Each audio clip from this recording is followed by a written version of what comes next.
तो कमोडिटी बाजार में चने पर फोकस करेंगे क्योंकि इसकी कीमतों में हमने कुछ रिकवरी आते हुए देखी। इनफैक्ट इस हफ्ते की शुरुआत भी जब हुई तब हमने काफ़ी हद तक इसकी गिरावट पर ब्रेक लगता हुआ देखा। 4100 रुपये के ऊपर मौजूदा कॉन्ट्रैक्ट ट्रेड कर रहा है। दरअसल चना उत्पादन वाले सबसे बड़े राज्य एमपी और राजस्थान में इसकी सरकारी खरीद की तैयारियां कह सकते लगभग पूरी हो चुकी हैं। जानकारी मिल रही है कि राजस्थान में 15 मार्च के आसपास से किसानों से एमएसपी पर चने की खरीद शुरू हो जाएगी। वहीं एमपी में 25 मार्च से ये सरकारी खरीद शुरू होने की तैयारी है। सरकार ने इस साल के लिए 4620 रुपए क्विंटल चने का एमएसपी तय किया, लेकिन मंडियों में जब आप जायजा लेंगे तो नई फसल की आवक से इसका दाम हमने 4000 रुपए या इसके कुछ नीचे ही ट्रेड करता हुआ देखा है। हमारे साथ इस पर बात करने के लिए दाल मिल एसोसिएशन के प्रेसिडेंट सुरेश अग्रवाल और एंजल कमोडिटीज के अनुज गुप्ता जुड़ चुके हैं। आप दोनों का स्वागत है। सुरेश जी, पहला सवाल आपसे ही होगा। एमएसपी से हम देख रहे हैं चना काफी नीचे बिक रहा है और काफी समय से, लेकिन इस महीने से अब सरकारी खरीद शुरू होनी है। एमएसपी पे 3 महीने तक जारी रहेगी। क्या संभलता दिख रहा है भाव आपको? नहीं, काफी सरकार ने जो खरीदी करने की घोषणा की है मध्य प्रदेश राजस्थान में, तो जैसे ये प्रारंभ होगी 15 मार्च से राजस्थान में और मध्य प्रदेश में, उसी से कुछ सुधार आ सकता है। अगर हम इसके भूत पे जाए तो पिछले साल जब नई फसल मार्च में आ रही थी तो चने का भाव 3000 से 3100-3200 रुपए के आसपास था, जो आज लगभग 3900 से 4100 की रेंज में चल रहा है। तो पिछले साल की तुलना हम देखें तो करीब 20% इसमें ऊपर ही है। मगर इस समय जो अभी स्थिति की है वो हमारे आवक का प्रेशर काफी है और राजस्थान में भी चने की आवक प्रारंभ हो गई है। हाँ। दोनों जगह आवक के कारण ये 4000 है। इसमें कभी भी 2 रुपए 3 रुपए 5 से 10% की तेजी आ सकती है जैसे ही आवक कम होगी।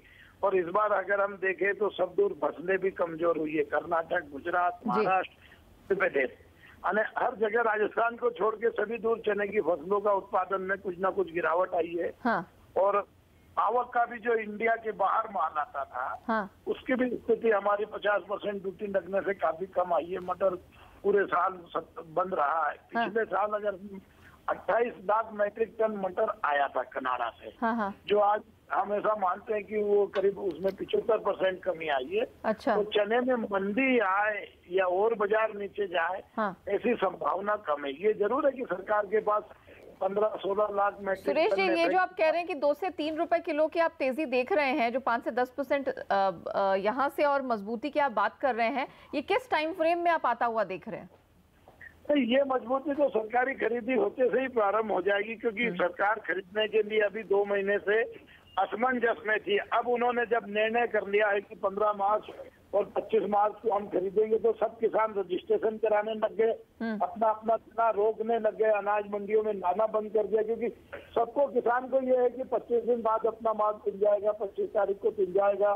तो हर किसान ने मंडियों में आवक कम कर दी है। बिल्कुल। तो पहले तो 4 दिन पहले 60-70 हजार बोरी पर डे आ रहा था, वो चना आवक कम हो गया। और फिर हम देखते हैं कि अभी होती भी आ रही है। और एक बार किसान को पता लग जाता है कि गवर्नमेंट खरीद रही है तो वो 6 रुपए किलो नीचे क्यों बेचेगा? बिल्कुल सही बात है।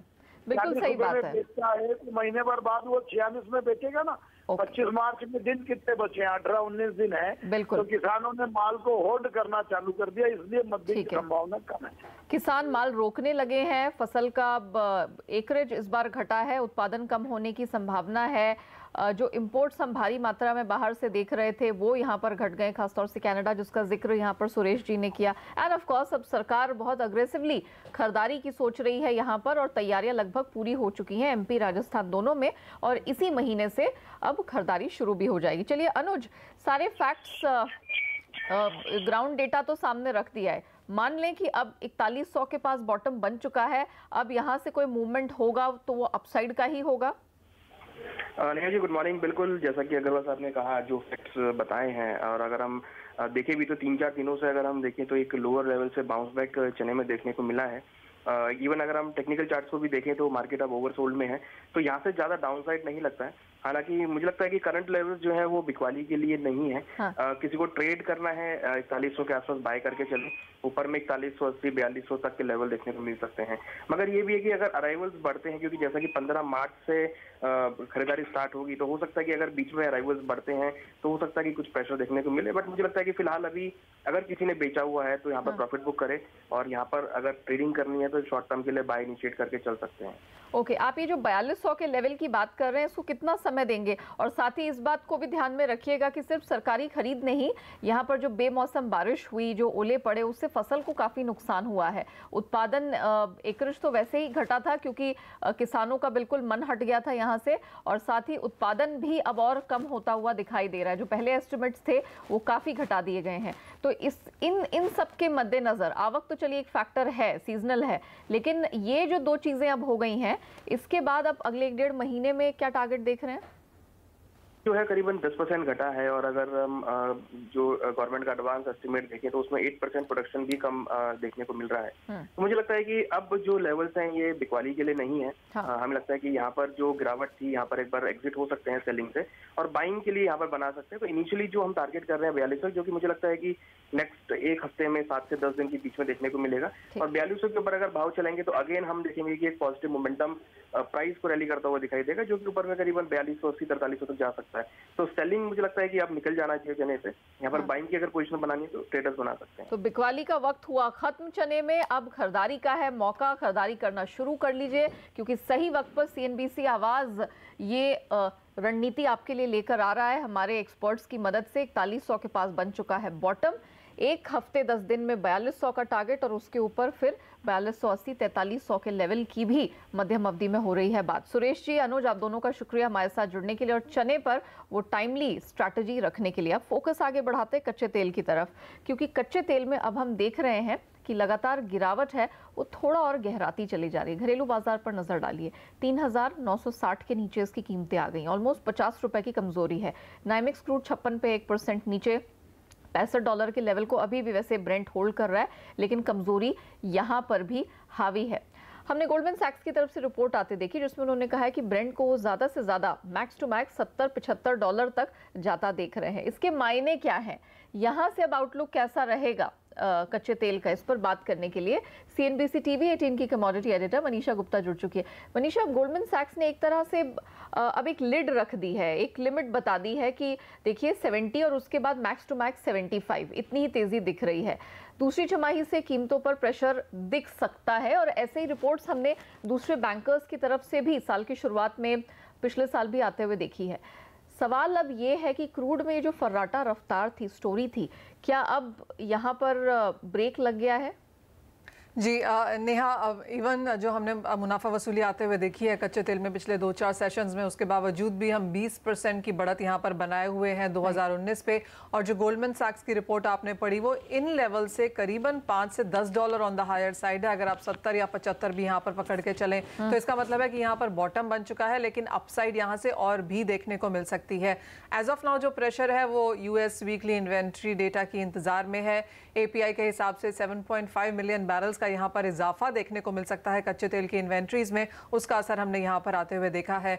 इसके अलावा लिबिया का जो सबसे बड़ा ऑयल फील्ड है शरारा, जो कि दिसंबर से बंद था, वहाँ पर अब कामकाज फिर से शुरू हो चुका है। वो सप्लाईज अब बाजार में आनी शुरू होंगी, बाजार उसको भी वॉच कर रहा है। एंड देन ऑफ कोर्स जिस तरह का डेटा चाइना की तरफ से आया है, उन्होंने अपनी GDP ग्रोथ यहाँ पर 6.5 से 6 to 6.5 कर दी है, जो 1990 के बाद सबसे वीक है। और चाइना, जब कमोडिटीज की बात की जाती है, कच्चे तेल के कंजम्पशन की बात की जाती है, तो चाइना बहुत इंपॉर्टेंट हो जाता है उस हिसाब से। और अगर चाइना अपना इकोनॉमिक ग्रोथ, GDP ग्रोथ ऐसा बता रहा है पूरे साल का फोरकास्ट, तो क्लियरली हम वहां पर कच्चे तेल की मांग में शायद कमी देख पाएंगे, और उसका असर भी हमने यहाँ पर प्राइसेस में आता हुआ देखा है।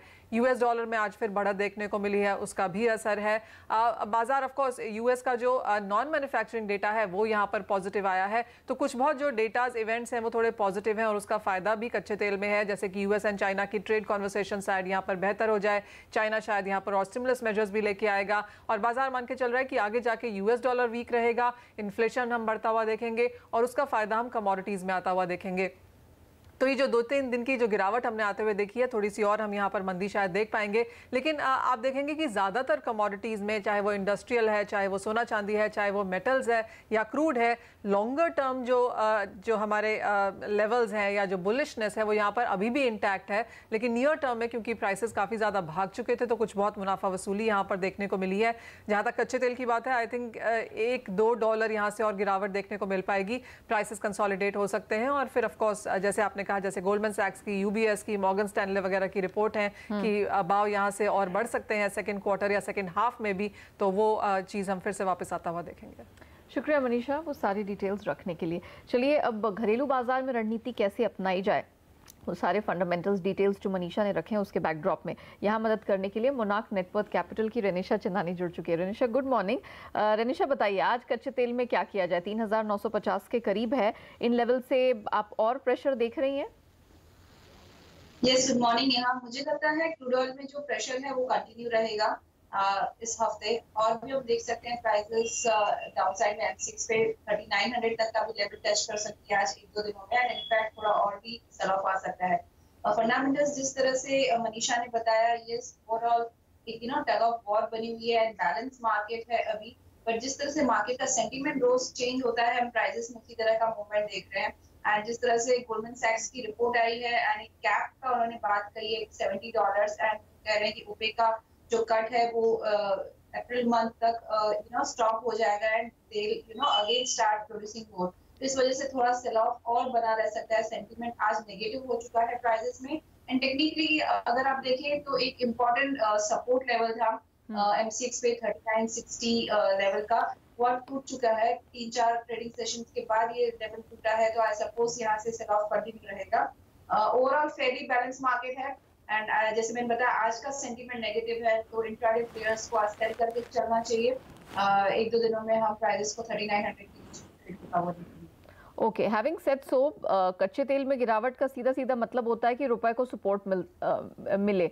आज हमने रुपए की शुरुआत थोड़ी कमजोर नोट पर देखी थी, लेकिन अब हम देख रहे हैं कि काफी हद तक रिकवरी आ गई है। 70.5 के करीब $1 ट्रेड कर रहा है, एंड गिवन द फैक्ट कि डॉलर इंडेक्स में अभी भी स्टेडी मूव दिखाई दे रहा है, तो जरा बताइए कि रुपए में क्या किया जाए।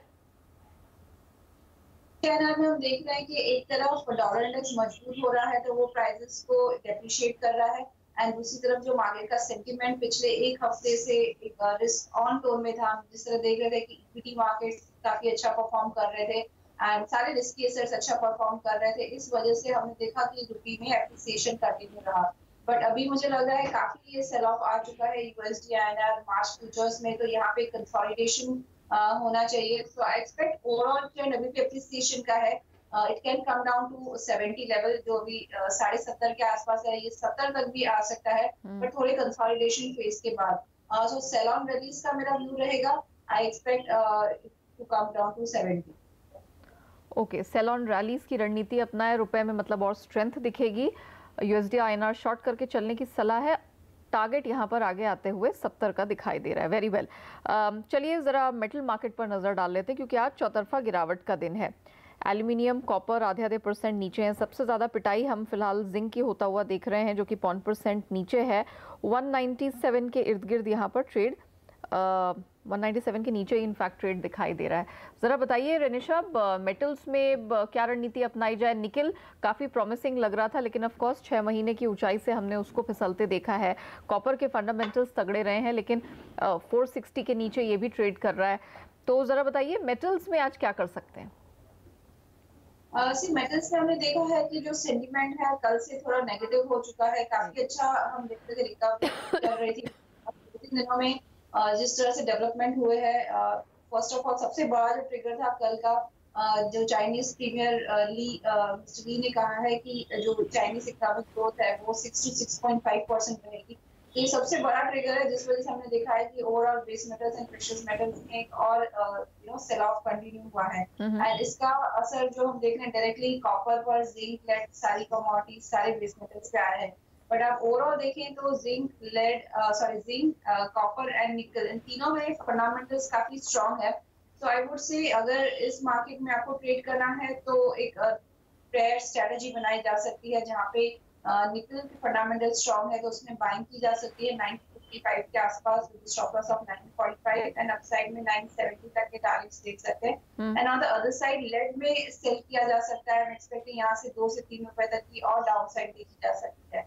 सो एक टग ऑफ वॉर चल रहा है, दोनों तरफ की न्यूज आ रहे हैं। फंडामेंटल्स खुद के अच्छे हैं कई मेटल्स के एंड इकोनॉमिक डेटा के कारण हम देख रहे हैं सेल ऑफ आ रहा है। सो स्ट्रेटजी की जा सकती है। ओके, तो मैं रिपीट कर देती हूँ, लेड बेच के चलने की सलाह है और उसके सामने निकल खरीद के चले। जो भी डिप्स मिले, करेक्शन मिले, वो निकल में खरीदारी के लिए इस्तेमाल करने चाहिए, लेकिन लेड को करना है सेल। हम लेते एक छोटा सा ब्रेक। रेनिशा बनी रहेंगी हमारे साथ। जब ब्रेक के बाद लौटेंगे, सोने चांदी पर होगा फोकस। क्या और कैसे होने वाली है यहाँ पर बुलियन में कमाई, जानेंगे थोड़ी ही देर में।